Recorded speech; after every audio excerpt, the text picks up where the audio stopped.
کبھی خزاں کے موسم میں درخت سے لگے ان زرد پتوں کو دیکھا ہے؟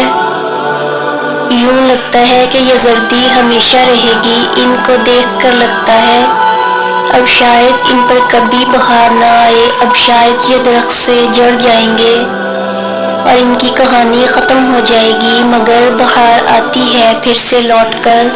بالکل یہی حساب ہم انسانوں کا بھی ہے۔ جب مشکل وقت آتا ہے تو لگتا ہے اب کہانی ختم ہو چکی ہے، پر تب بھی کہانی ختم نہیں ہوتی۔ جو اللہ پر بھروسہ رکھتا ہے اس کو یقین ہوتا ہے اللہ اس خزاں کے بعد بہار بھی لائے گا، اور اس بات کا ذکر تو اللہ خود قرآن میں بھی کرتا ہے کہ جو آزمائش کے وقت صبر کرتے ہیں اور اللہ تعالیٰ پر یقین رکھتے ہیں تو اللہ نے ان کے لیے اجر رکھا ہے، اور ان کا اجر اللہ کبھی بھی ضائع نہیں جانے دے گا۔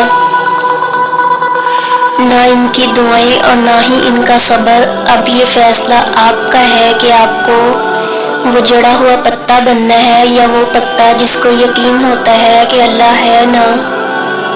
جب کبھی تمہارا یقین ڈگمگانے لگے اور مایوسی کی طرف جانے لگو تو ایک بار خود سے یہ سوال ضرور کرنا، کیا میرا رب وہ نہیں جس نے حضرت ابراہیم کو آگ سے بچایا؟ کیا میرا رب وہ نہیں جس نے حضرت یونس کو مچھلی کے پیٹ سے زندہ باہر نکالا؟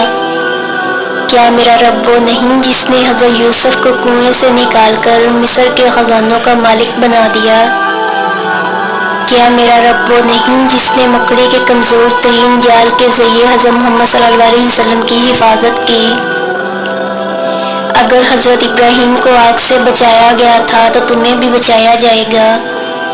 اگر حضرت موسیٰ کے لیے راستہ بنا تھا تو تمہارے لیے بھی بنے گا، کیونکہ ان کا رب بھی وہی تھا جو تمہارا ہے۔